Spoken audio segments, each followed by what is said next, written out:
Hello, my friends, and welcome to, I believe, episode 16. I'm not sure, of the Council of Fans podcast, where today there is only three of us, but nonetheless, we still have Ken. Hello, my friend. Hi. As always, sounding really eager to be on, but also we have the eager Nikki as well. Hello, my friend. And then there were three. Hello, everyone. How are you today? And three is company as well. And I think that's the third time I made that joke on this channel now, so I don't want to rinse that too much, but this is just more of a where we can just today's podcast is just going to be us discussing everything that's happened over the last few weeks. It's been pretty crazy, and we know we got Isildur, we got what's happening with the late second age. How's that going to work? That's going to be the main discussion point of today's podcast. Is mid second age, late second age. How can Amazon do it? Why Amazon chosen Isildur and about to say Hen, Isildur and Elendil, etc. Because this is on the same day where Terra Media BR on Twitter also revealed that Lloyd Owen is Elendil. I think we knew about for months as well, but we didn't release that due to reasons that we can't say. But we did do Isildur, and now then a week later we also revealed that Galadriel, funnily enough, is in Numenor, and Elendil takes her to meet Queen Muriel in the massive Queen's throne room, which is like a Colosseum. Then, along with her is Charlie Vickers, etc. And we'll just get into all of that later his character. But Hen, I think I'll start off with you first. Let's get into this. The Isildur, what's happened here? Just it's been a 6 month roller coaster. How have we gotten to this point? It's been suddenly surprising to see Isildur and Elendil and by implication all those other characters. It's a completely different context than the one many of us, especially myself, were thinking that the show was going to focus on. But you know, it's the story itself is just as good. And I hope that they find a way to thread the other stories of the Second Age through as well. How they do it is, at this point in time, completely beyond me.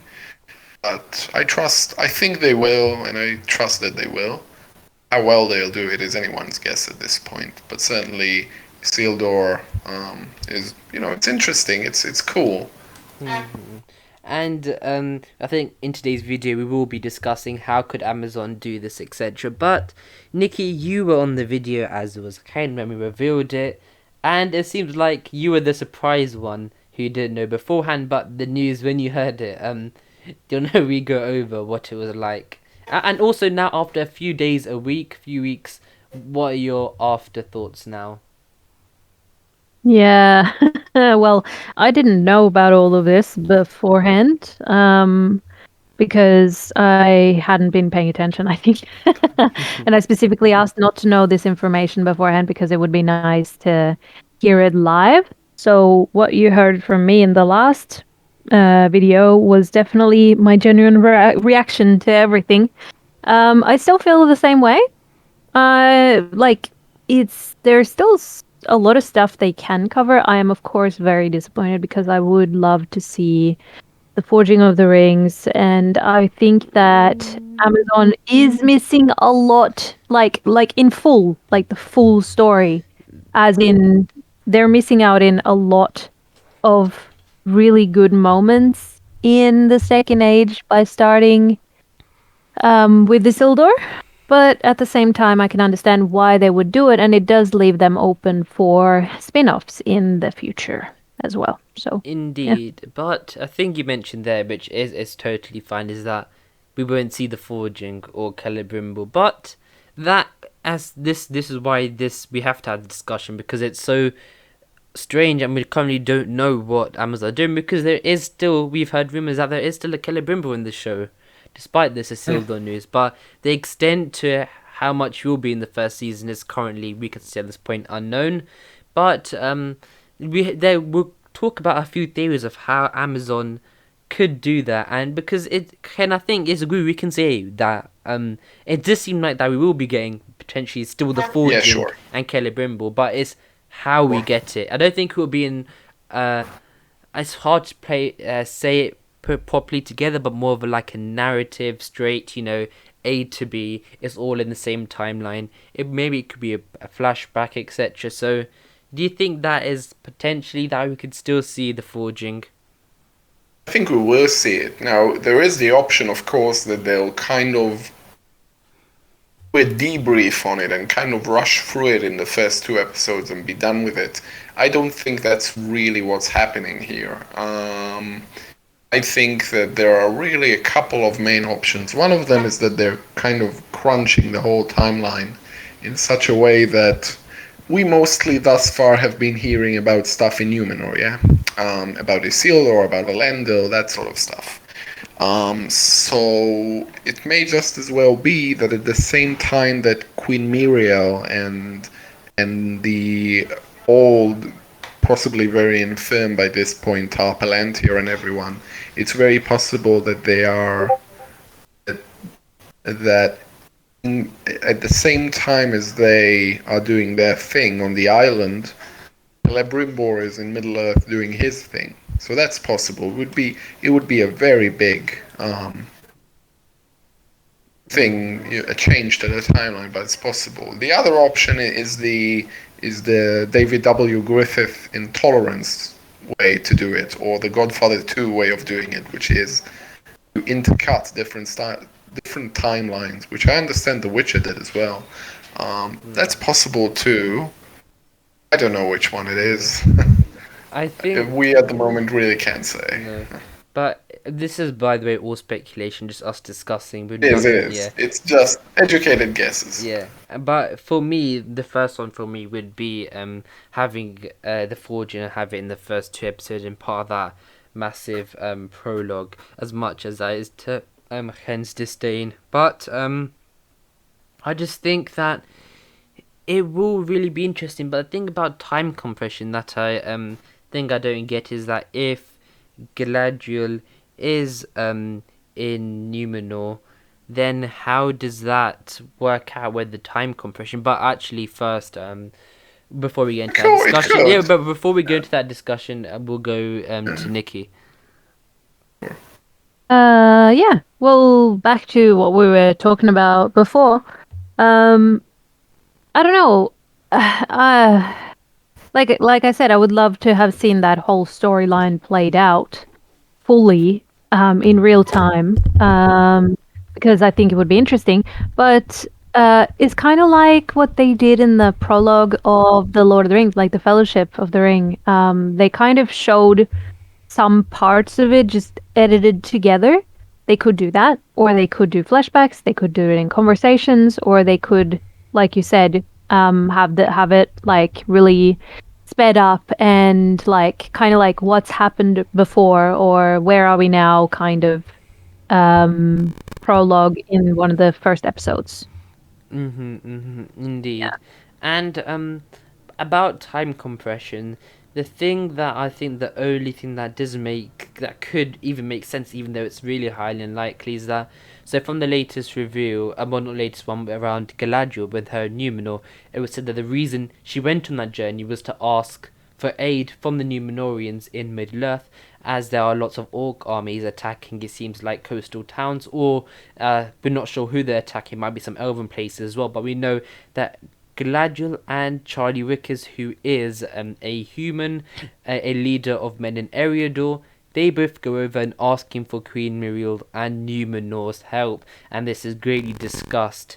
So, if that is the case, I could see a possibility of maybe the time compression is so compressed that we have the forging of the rings, and Galadriel's actually asking for help from the Numenorians for the war of the elves and Sauron that's currently happening in Middle-earth. And I'm probably sure I have lost a lot of people here right now, or maybe I'm not explaining it properly, and that is probably the reason why this isn't the best way to go. But have it so in Middle-earth, when Galadriel's leaving, that what's happening there is the rings have been forged, and it's the war in the Elves of Sauron, Region has fallen. Then Galadriel is going to ask for aid from Numenor, but at Numenor, at this time, will actually be the late Second Age. And instead of having Tar Minastir, you will have Tar Palantir or Queen Muriel. And then have it together like that. And that's the only real way I see time compression working. And I still think that is unlikely.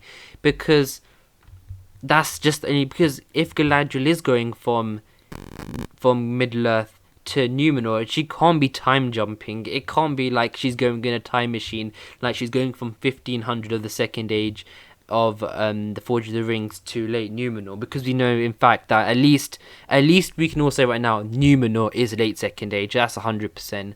And so yeah, I think that is the problem with that Galadriel is making the time compression thing seem likely. But I'm sure Ken, you have some counters.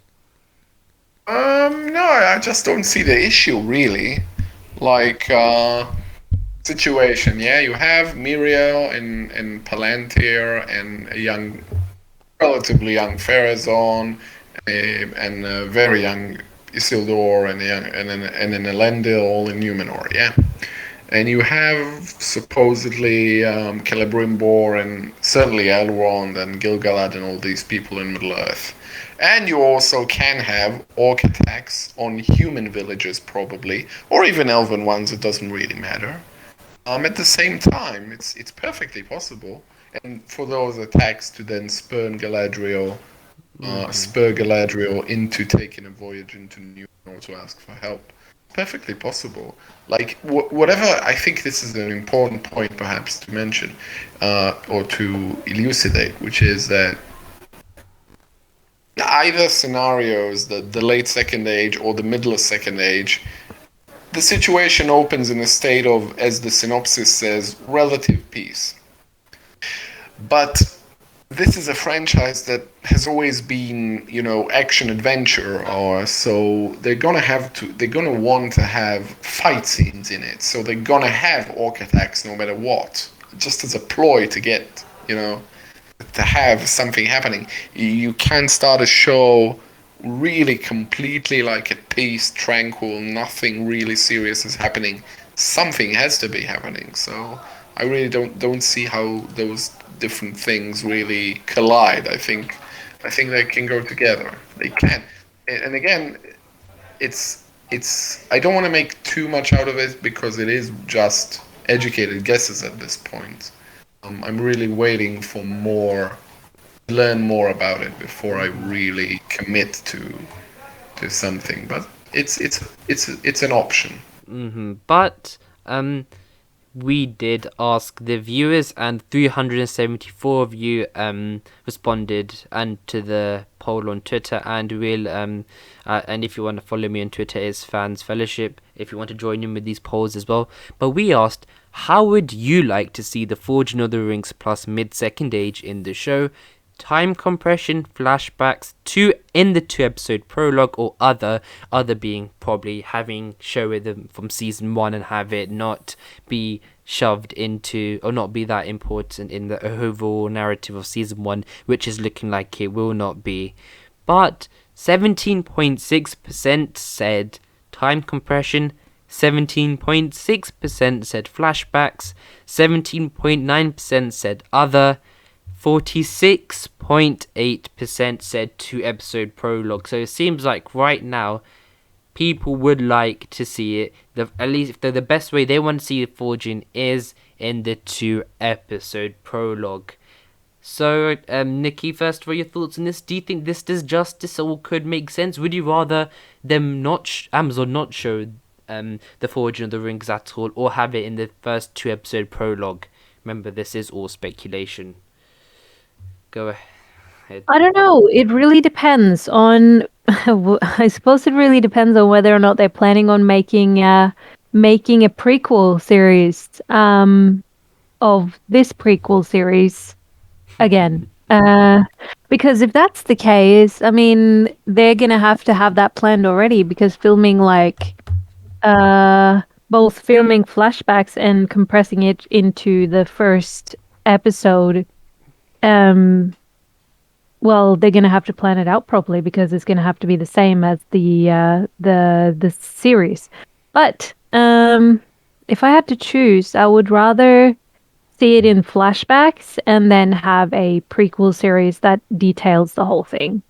Indeed. And I think a lot of the arguments that were made before were saying, oh, we can have the middle second age in in this show, then the spin-off show, it'd be around the late second age, or maybe that is happening, but it's happening the other way around. So we have the late second age in this show, then the spin-off show be a prequel to the prequel, as Nikki said, around the mid-second age, and the Forged of the Rings more elaborated. But still, we have heard rumours that there is still going to be a Celebrimbor and the rings being forged in this show. But Hen, 46.8% 2-episode prologue. I wonder if people thought this through. I think the thing that motivates them is, well, that wouldn't clash with the canon, I suppose, doing it in a prologue. But it's also kind of wasting a very good storyline in trying to get it into just 2 episodes or part of 2 episodes. I really don't think Amazon are doing it. Like, can you really imagine one of the major members of the cast that we have is only there for 2 episodes, and that's it, and not because he dies dramatically, although Celebrimbor does, but just because the story moves ahead to other stuff. I think that's highly unlikely.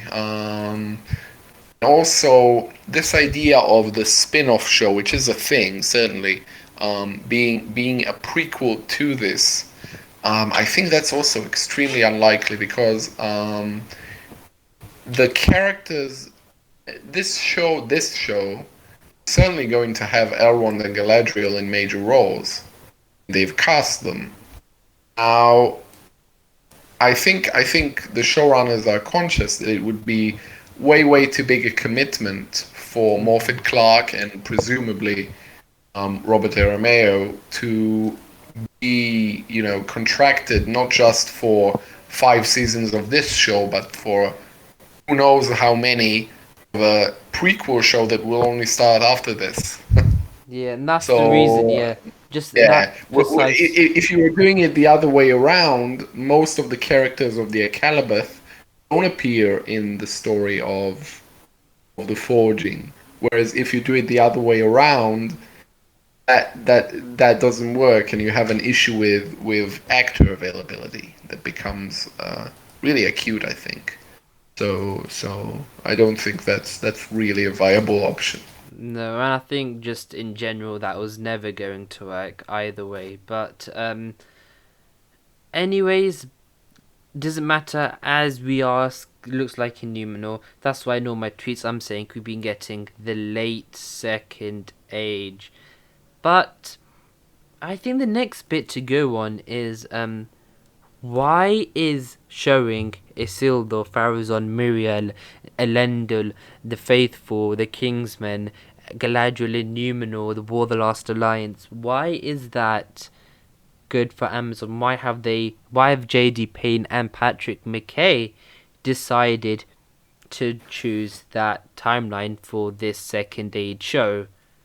So I think that's the next thing that I think is really been playing on my mind as well. So what do you guys think? No, there are 2 options as to why they chose this. The one option is the bad one. Now I'll call it the Rankin and Bass option, because if anyone had the misfortune of looking into the Rankin and Bass Return of the King TV special, and it's especially relevant because it is a TV special, it is basically a couple of people looking on the Lord of the Rings and thinking, there's way too much in this for us to tell all of it, so we have to tell a part of it. Well, if you have to tell a part of it, you can't tell the beginning, and you can't tell the middle, you have to tell the end, because then at least you have an ending. So they kind of do the very end of the Lord of the Rings and just very confused flashbacks and cutaways and things, and call it a day. That would be the bad option. I don't think that's what's happening here. or I'd like to think that it's not. I'd wait for some context. The better option is that there's just elements of this story that are more appealing to these showrunners.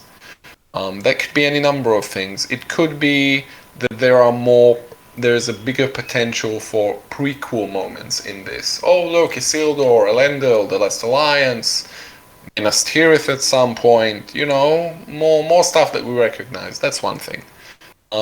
The other one is that it's more like Game of Thrones, really. The late Numenorian period, both periods are more like Game of Thrones than what we're used to, really.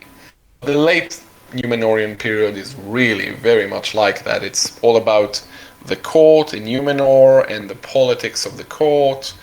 And eventually there's a little bit of incest that goes on, and the ending is a kind of Hamlet type, everyone died at the end type of thing. It's very, very that sort of, and there's a coup d'état. There's all these things. So that's another.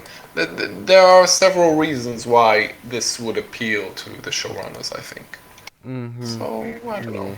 And Nikki, as saying this from probably the average fan's point of view, just a person who just watched the movies and they're returning, do you think that has played into why Amazon are probably doing the late Second Age? Because, as Ken said, there's so many memorable things that they would probably remember.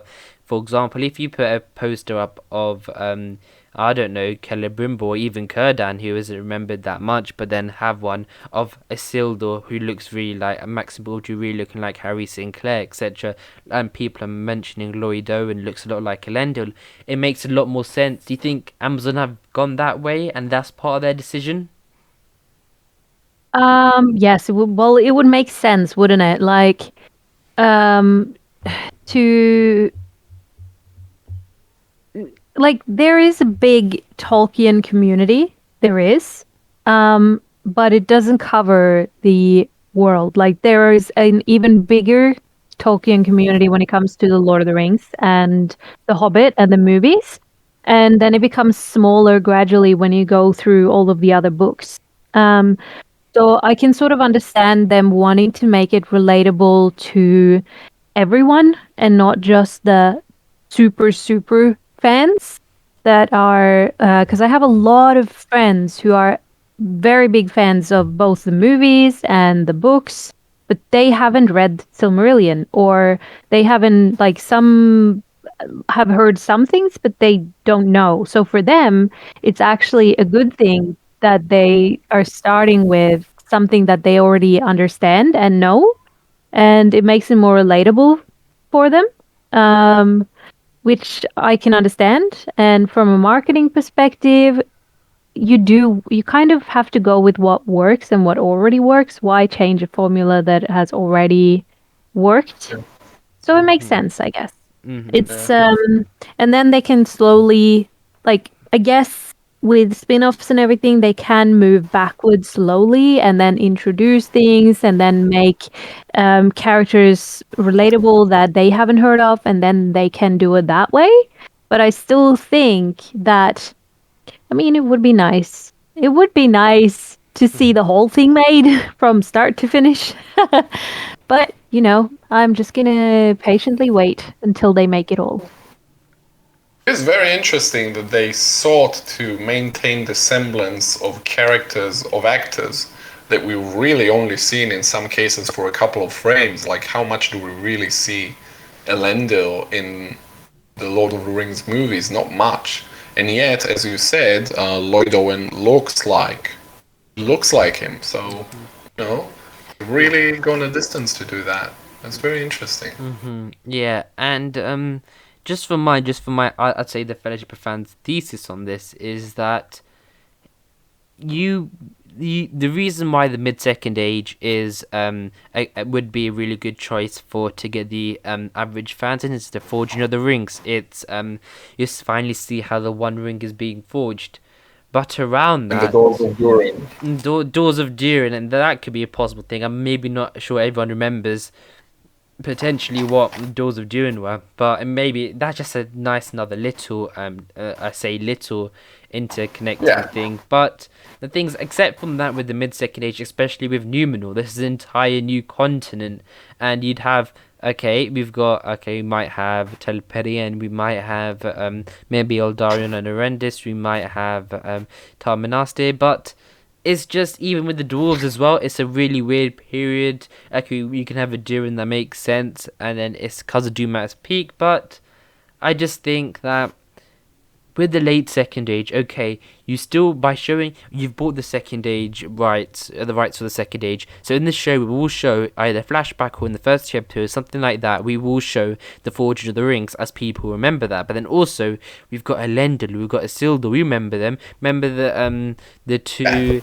The Argonath that we see in the films, we can explain it to that as well. And then you've got, for example, the Planters, the Planters as well. That comes, I think one of the spots that they show in the movies, which I have on screen right now, is actually one of the places where Elendil stored one of the Planters. And for example, it will explain in the future where so many other structures were built and even we've got even with Khazad-dûm, it's much more easier to be connected to the late into the third age.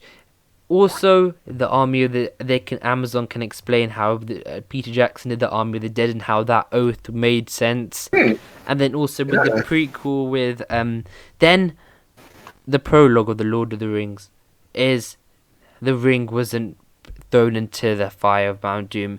I know Isildur was done a bit dirty by Peter Jackson. Maybe it's a bit over dramatized, but that's for drama's sake. That's fine. But showing that again in the War of the Last Alliance it's a much better culmination of everything that's gone on in the Second Age. It is. Yeah. You've got even, for example, I think something like all the three peoples fought in this final battle and the War of the Last Alliance. You've got Numenor coming to save the day. You have they're coming to help out. Then you've got for example even Oropher, and then you can have Thranduil there maybe as well. But yeah, sure. And then having just like maybe mid second age, you've got the rings, you've got the fort, and you've got the Doors of Durin. But here, that's already 8-9 things that we've been able to list off, which makes it so much. And you have Celebrimbor himself. Yeah, Celebrimbor himself, but then by having the rings being forged in this late second age show, but maybe as a flashback would make sense, or maybe as a standalone episode that could maybe we haven't thought of that. That I know. Yeah, but one episode isn't enough. You see, it isn't, but Amazon can make it enough, I think. I feel like all you have to do is have Anatar goes. It can happen over literally an episode. Anatar goes to Linden, gets rejected. Then the next scene, he is traveling to Anatar is traveling to Region Ostinatil, meets Celebrimbor, Great Myrdain. Then they can just condense everything. They make the first batch of rings, they make the second batch of rings. Then the one ring is secretly forged, and after that, Celebrimbor return forges the 3 elven rings. Those get sent out, then he dies. I think I can see that. Another thing, Nikki, I know that you have watched Carnival Row, and I know there's Good Omens as well on Amazon Prime, but they're Amazon originals in both of those series. Nikki, do you remember? I think it was like episode 3 for Carnival Row, and then it was actually episode 3 for Good Omens as well, where they had, out of their 8 episode season, all 7 episodes were set in the present time, but then episode 3 for both of those series was set in the past. It was like a whole episode. Nikki, do you remember the one from Carnival Row? Where it was a backstory. It explained the relationship between the two central characters who weren't really... It's hard to explain, but it showed... explained the backstory as to why these two lovers don't love each other anymore, because it showed how they originally did find each other and fall in love with each other, and why that's so important to the plot. So maybe showing Amazon just as a standalone episode when they just showed the Forging of the Rings and why that's important to Sauron later on. But then that is what I think the 2-episode prologue is for.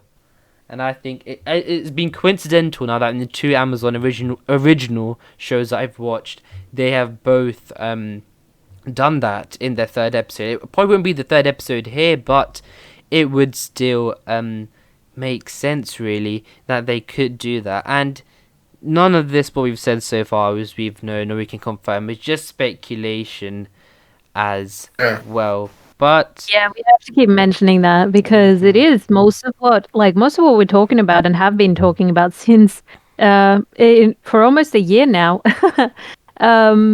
is speculation, and it has always been, and it will be until we either get confirmation or we get to watch the show. So, or even a teaser, or even a teaser trailer. Stuff. Yeah, I'm sure we can find straight away. But I think another thing that we can just think about from this as well is more to that Galadriel in Numenor, because I think what Amazon has done there is say, okay, we've got the late Second Age, so we've got everything with Numenor sorted out, but the elves, they don't really have much to do in this time period. But now, by having the elves send an envoy within Galadriel, who is the main character, because by having her go to Numenor and back to Middle-earth, sending this news, asking for aid, this connects everything together in the show. So that is why she is the main character.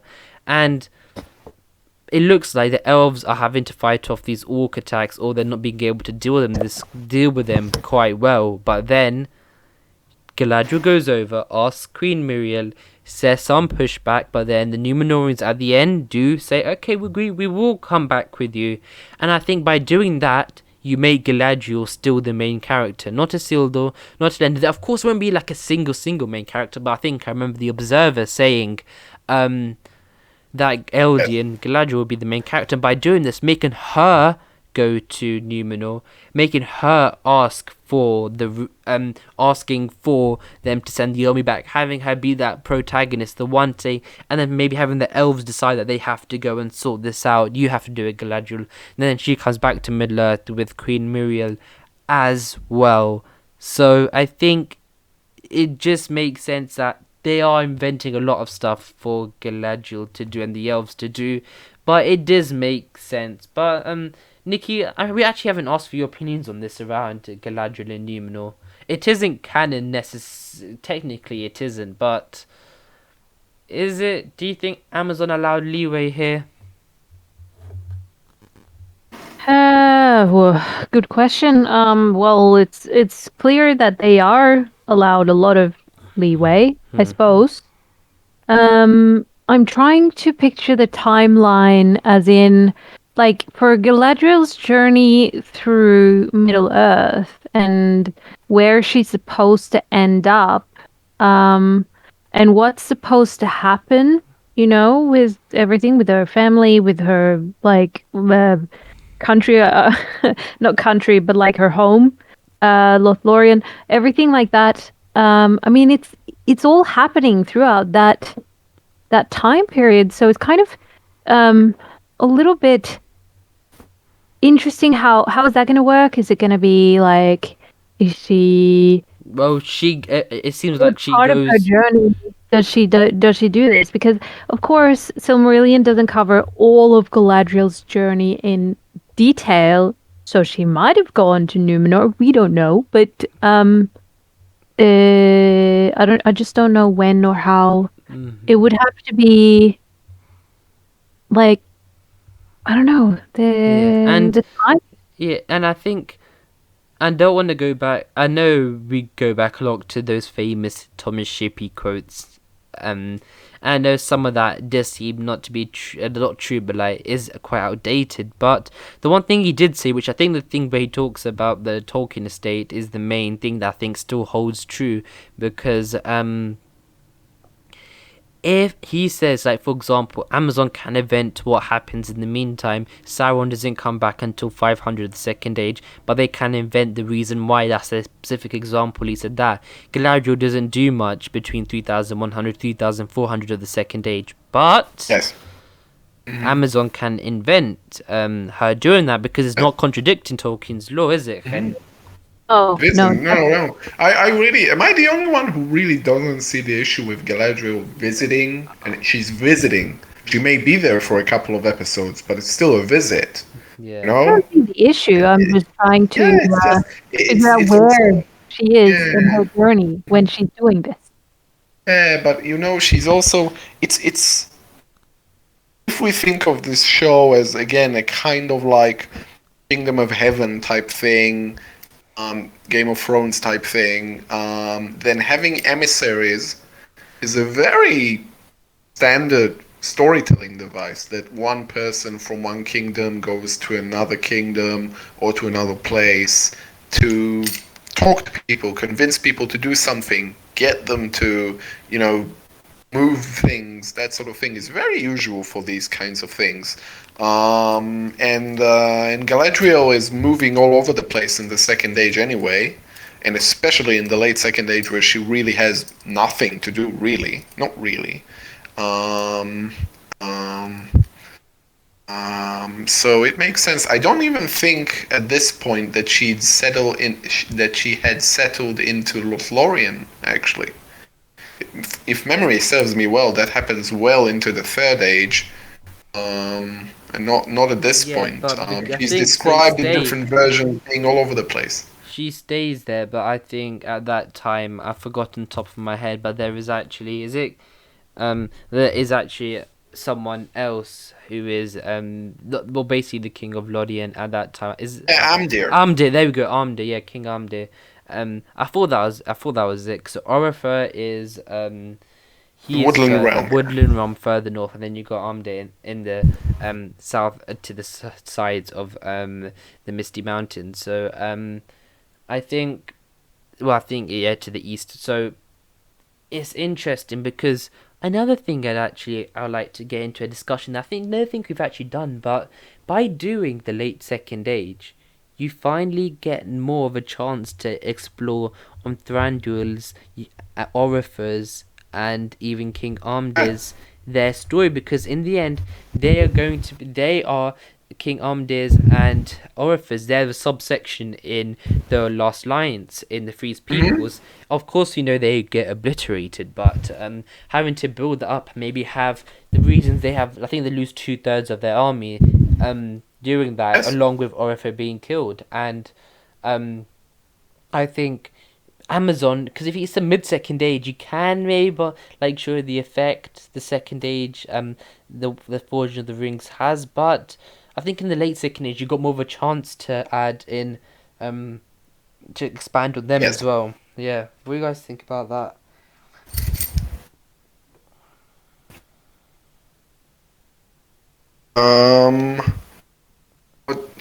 Yeah, sure. I mean, Lorien would have been relevant to the mid-Second Age as well because they fight Yeah. in a region. But the Woodland Realm, yeah, we wouldn't have seen it. It wouldn't be the same Woodland Realm though, because the Woodland Realm at this point sits not where we see it in the Desolation of Smaug. It actually sits where Dol Guldur would be. So it would be, yeah, quite close to Lorien actually. So it would be a bit different. But same armor and sort of thing I can definitely see. And someone that looks kind of like Lee Pace's dad. Yeah, sure. It's eventually I don't know that all of this stuff, some of this stuff may well be for future seasons. I think the same is true of Umbar and Harad. Don't think they'll be in this season, but in future ones, sure. And There's a lot of stuff. A lot of stuff. while talking about the having these other play people and places you may now see, Nikki, I always remember, I think it was 5 or 6 podcasts ago, we mentioned Hobbit just as a joke, possibly how could they possibly be in the show? And you said, oh, would hate. I think you personally said you dislike that, as me and Henar as well, but Yeah. in the mid, even in the mids, I think would have made no sense during the forging or the mid Second Age, but in the Towards the end, I guess. towards Yes. the end, I can start to see, okay, it's still not really that necessary, but it is close. It's beginning on the Third Age, because if Isildur is in the show, they're gonna have to show his death probably, so he'll be into the Third Age. But probably like by 1 or 2 years. But I just think that what do you think, Nikki? Do you think you're starting to say, okay, it makes a bit more sense now having, not sense, but is more sympathetic to the idea of having hobbits in the late Second Age? Because, for example, we know that we will be probably seeing Eregion Ostinatil, the prime elven place in Minas Linden, but that's more settled down at this point. But having Eregion there, that's gone. You got Eriador. We know Charlie Vickers is a leader of men from Eriador, who is also sent as an envoy to Numenor to ask for help against these orc attacks. But maybe the hobbits can fill their shoes there as well. Maybe the hobbits are getting attacked as well, because not attacked, but like they are involved a bit more. Do you see that? Well, like, I mean, I remember having that conversation, and we were at that point deep into like the lore of Tolkien, the lore of Second Age, and discussing like from early Second Age all the way through. And yes, I mean, it wouldn't have made sense as much early on, and but then again, I mean, I was always expecting stuff like that to happen partially because although hobbits may not be mentioned nearly at all in Silmarillion, it doesn't say that they didn't exist at all. Like, it just doesn't mention them. Like, there's no relevant major storyline like it is in The Lord of the Rings or The Hobbit. Yeah, but then if you combine, then Thomas Shippey, Amazon can invent what happens between periods of time. Do you think we are seeing that again? Yes, yes, I think we are. And that's what I was getting to. Like, if you really think about it, both major both major series, both The Lord of the Rings and The Hobbit, was about hobbits. So everybody who doesn't read the books, they know, like, in their mind, hobbits is such a major part of Middle Earth that it wouldn't make sense for them to leave them out completely. So the fact that they're starting later on, yes, it would make sense that there are hobbits. I'm just curious about how they're going to incorporate them and what sort of storylines, because they're not going to be like, there could be supplements to other people's storylines, but if they're going to have their own little hero storylines, kind of like Frodo and Bilbo did in their respective movies and stories and books, I wonder what that will be. And I'm excited to see it because, you know, I want to see what they do and what they bring to the table. But I just can't think of what that would be at the moment. Mm-hmm. No, I find it completely puzzling, yeah. Yeah, likewise. I think we'll just have to wait and see what Amazon does have in store for us with the Hobbits in the late Second Age. And I'm thinking that, well, we know that when probably this comes out, we are after the 1 year anniversary of the Council of Fans podcast. We'll probably have a special out for that after. But I think it was like November 17th, something like that. But then November 19th, does anybody know what's on November 19th? Ich nicht weisen. I'm guessing that means no in German. Nikki, do you know what's Means I don't know yet. Is it your birthday? I don't know. Is it a trick question? No, if it was my birthday, I wouldn't want to put my birthday publicly out for the Amazon sleuths to know. It is the release of The Wheel of Time, Amazon's other fantasy show. I was just looking at that too, because I just got tagged in another fan cast, and I was like, oh, it's the 19th. I'm actually so excited about it now. I'm so ready. I've started reading. It's great. Love it. Recommend. Yeah. And Ken, we were on that Italian podcast yesterday. If you didn't, claro. Yeah, it was really fun doing that. There is the Italian. They're basically another Tolkien channel. They just do more discussions, but It was interesting because I think one of the questions was around marketing. When will the show start? And Early I 2022, wasn't it? yeah, but I think that was. Do you think that was in proportion to the release date being early? Yeah, but it was close to the release date being announced. I think they already had an idea of when, because it says US fall 2022. So they already had an idea of when they were going to release it. But so I think we'll see something early 2022, or middle 2022. But probably But yeah. I think I don't, unless this might be. I mean, we might be saying this while Amazon's already released something, but I don't see them taking the thunder away from Wheel of Time while it's been released, and it's being released weekly. I think I don't think they'll take the thunder away from that for quite a while. For example, release something quite big around Lord of the Rings on Prime, and then just say, okay, then okay, episode 3 of the Wheel of Time's out. Please check that out. But then here is Maxine Baldry as Isildur in a character image. It's like I don't see them doing that. That means, which is why I think it would take until either really late December when the show has Wheel of Time has stopped premiering, or going into early 2022. But Ken actually had a also really think, good. Ken actually had a really good idea on the Italian podcast, and I think he knows what it is. Don't say it, because I want to hear Nikki's thought on that. But so Nikki, Ken's idea for marketing is that September 2nd, 2022. But September 2nd is, well, first of all, Nikki, do you know what that is? Let's see. Oh, that's the release date. I will Yes, say it wasn't my yes, idea. yeah, yes and no. It What? was. Yeah, what else is it?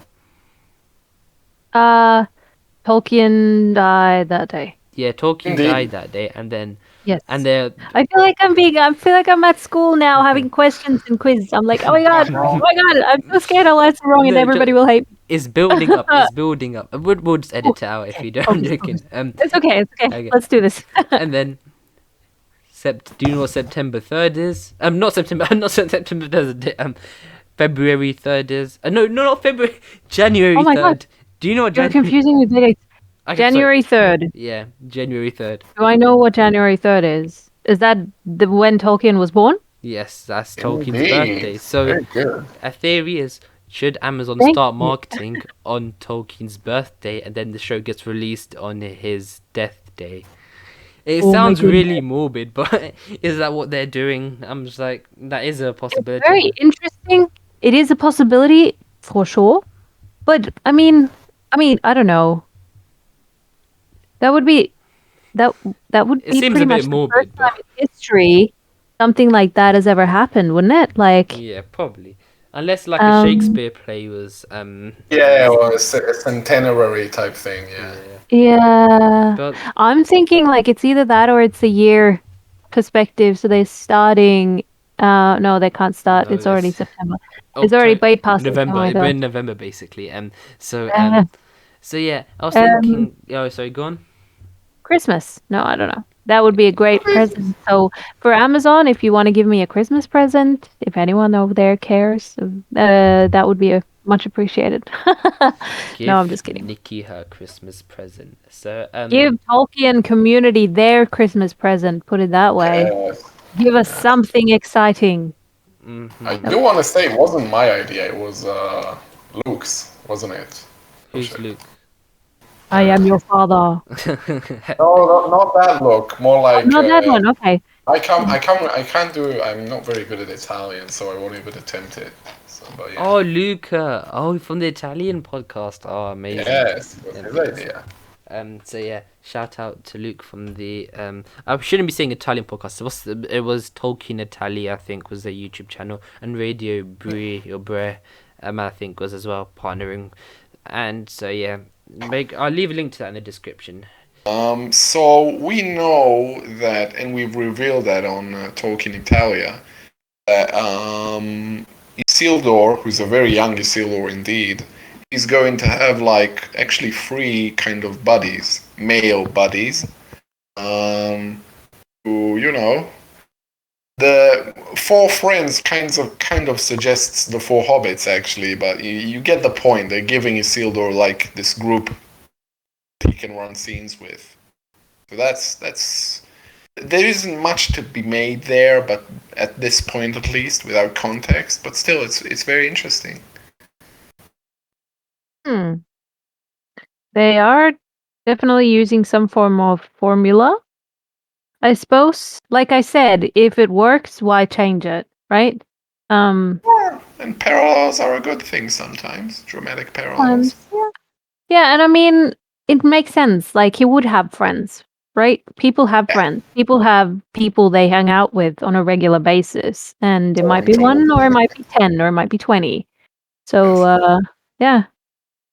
Yeah, it does bring up the issue. We don't often think of it because we think of what's in the canon, but like a lot of these characters are going to have friends that are not in the canon. They're going to have wives, sons. That's what I'm excited about because because in a TV series you have the opportunity to build a rich life around the character, which means that even though only the main character is the person who's actually been written about, you can make so many storylines intertwined with their storyline that aren't necessarily 100% canon, as in they were written word for word in the books, but they're still following the character along on their journey, as long as they don't interfere with the hero's journey, I guess you can say. I'm perfectly fine with them being there. I mean, it's great. Who's not because interfering you with my want to see journey? them having fun. What? Sorry? Who was not interfering with my journey? With your journey? Yeah.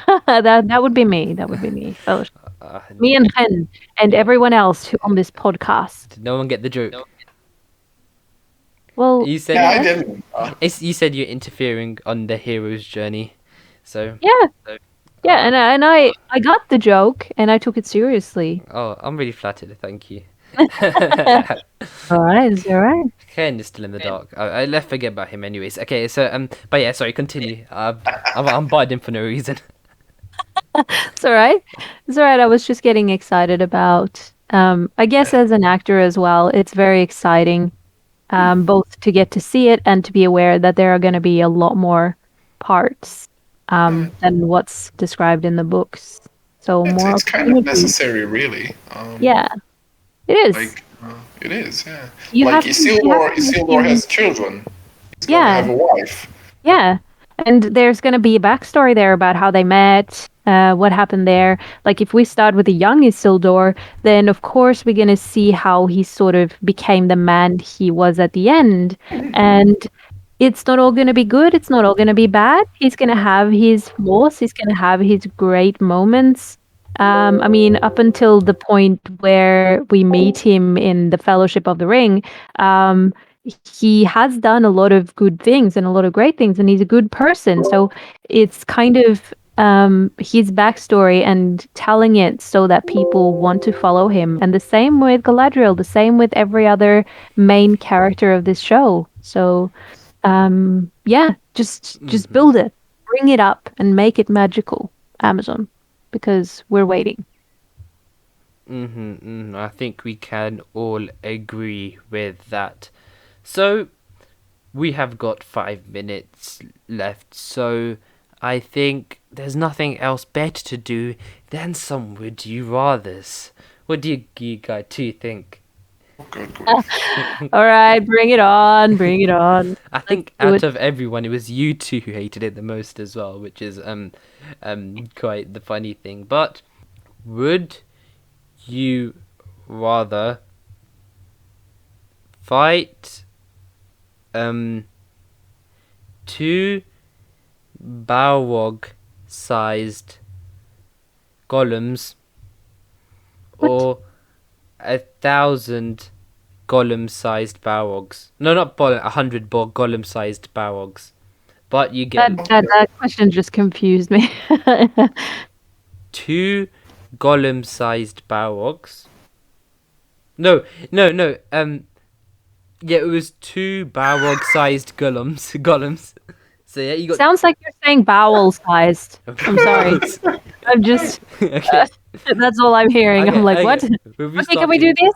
Would you rather see the Baron and Luthien storyline or the backstory of Arwen and Aragon? Oh, okay. That's Yeah, sorry, go on. wait a minute. Her thing. Just repeat it again so I make sure I got it. Would you rather see the Baron and Luthien storyline, or would you see the Arwen and Aragorn backstory? I would say I have some issues with Baron and Luthien for the screen because it has some fairy tale elements that would be very difficult to make, like they shape shift and all that sort of and all How the, he the, steals the the singing and Silmaril. stuff. That's quite funny. Yeah, This is Melkor's but sleep. otherwise it's a better story than just having the backstory and just a bit of backstory to a story that we otherwise already have. So yeah, I'd say Baron and Luthien to be sure. Mm. Yeah, I agree. I think it's a really beautiful. Nice. Sad The backstory. fairy tale elements of it throw me off a bit, but I think Tolkien, if he had more time, he'd have ironed them out. He would have found other solutions because his other stories don't have anything like that. Not really. Yeah, true. Like it's the most magical part of it, but I kind of feel like the first stage is very magical, and then it gradually sort of trickles Yeah, but down the to other, yeah, being no way. Middle But the Ages. other, yeah, the other Yeah. first stage stories don't really have that. Like the Turin story doesn't really have those Ah, elements. damn it. You were going Yeah. to stole my next one, so I've got a really cursed one. Would you Oh, rather be Faramir from the movies, where he's basically disowned by your father, or be Huron hanging on, just being hung by Melkor while seeing what happens to your family? Faramir for sure. I Faramir mean, a he got hundred the times girl in the over. end, Yeah. bro. Oh Of yeah, maybe course. getting hung is maybe gives it But gives it that's a away a bit little bit. extreme. That's the obvious choice here. He, of course, he gets disowned by his father, but his father is crazy anyway. So we're just moving on. His love affair with the tomato, it's just Oh completely god. forgettable. Um, but yes, Faramir for sure. He Mm-hmm. survives and he Yeah. finds happiness and he becomes happy. So Okay. Yeah, why it's not? not. So It's not like Turin and Sigmund and all those kinds of really, really unlucky characters. Mm. indeed. So me and Nikki have done one. So Ken, it is your turn for one. Are you? I Oh, bet you're not going to have one. Okay. So I'll Hey, yeah, let him speak. I can't think of one offhand, but since we've done the two big tales, I'll try and think of someone that has to do with the last of them, which would be. Let me think. Mm-hmm. Um, Okay. I've got good. would Would oh, you you? have one. Let's Okay. let's hear it. Ooh. Would you rather be one of the Dunedain Rangers with Aragon, or be one of uh Thorin's Thorin's folk? So the company, Thorin's company, who set off to reclaim Erebor. Would you rather be a Dunedain Ranger, which helps? They come and actually help. Easy. It's not in the movies actually, but in the Lord of the Rings books. For some of you who don't know, the Dunedain Rangers actually come and actually help. They free South Gondor, and then they come along with Aragorn instead of them just Peter Jackson making them kill, base do some random thing with Army of the Dead. So yeah, would you? So long story short, would you rather be a Dunedain Ranger with Aragorn and be that part, or be one of Thorin's reclaiming Erebor? I have a Dunedain. huge amount. Yeah. Let's hear Nikki's. I'm very eager. What? I just said Dunedain, and that's what I want to be. Dunedain, yeah, okay. Okay, fine then. I have a huge amount of personal identification with the dwarves of Thorin's company. Reclaiming their homeland, that sort of I don't thing. wanna laugh. Very, it's very personal to Yeah. me. So yeah, I'd definitely be one of the dwarves. So So yeah. dwarves, Dunedain, and I'll go Dunedain as well because, yeah, I don't know really, but okay. Here's an interesting one. Would you rather be Thorin's folk or be in the Fellowship? I'd still want to be Thorin's folk. I find their objective just a little bit more personally relatable because they're trying to get their home back. Hmm. I like that. That's very reminds me of stories that I grew up on actually. I Indeed. just want to Very be Legolas. Well, we've got some cosplay of you. Do you want to put it on screen right now? Of you looking a bit What like a cosplay? Legolas. Yeah? Wait, I look like a female version of Yeah, Legolas. it's 2021.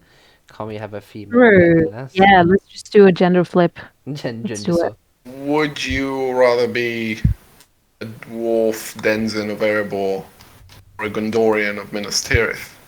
Depends when are Depends we? when. At times of relative peace, let's say, in both cases. Okay, not in the middle of a dragon attack or something.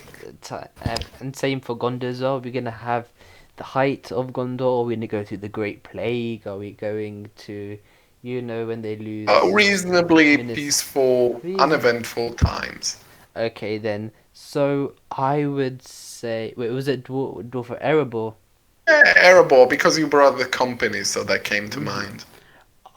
This sounds really I might just make the answer weird, but I'd rather be a Gondorian, but just for the fact that I'd hate to stay in a cave for that long. That's Yeah, ridiculous. But and I it's just underground. yeah, Yes, underground. You're stuck in a hole, and yeah, the it's a Gondorians. pretty big hole, but sure. But Yeah, I it get the is. point. But Nikki, what's your answer?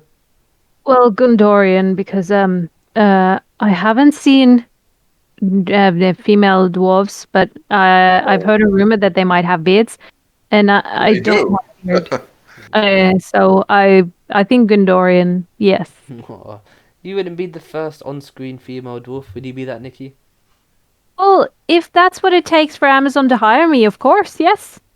Oh, I will sell okay. my Should we soul play a for it. game of what extent will Nikki go to be on Lord of the Rings? Do you want to play that game, Oh my Finn? god. I'm Oh joking. my gosh, no, don't do that. No, I'm joking. I'm You joking. don't want to know. Yeah. Oh.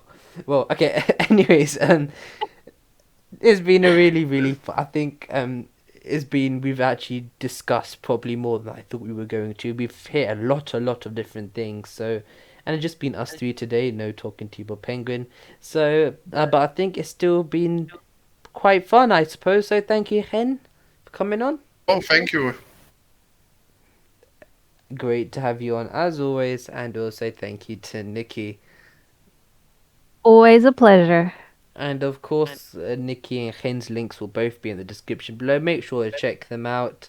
And we have got with us an aspiring actor and an aspiring academic, or maybe already an academic, who knows. While over here you have an aspiring sleuth. So thank you guys for watching. I really appreciate it. Please like and subscribe. But until the next podcast, my friends, goodbye.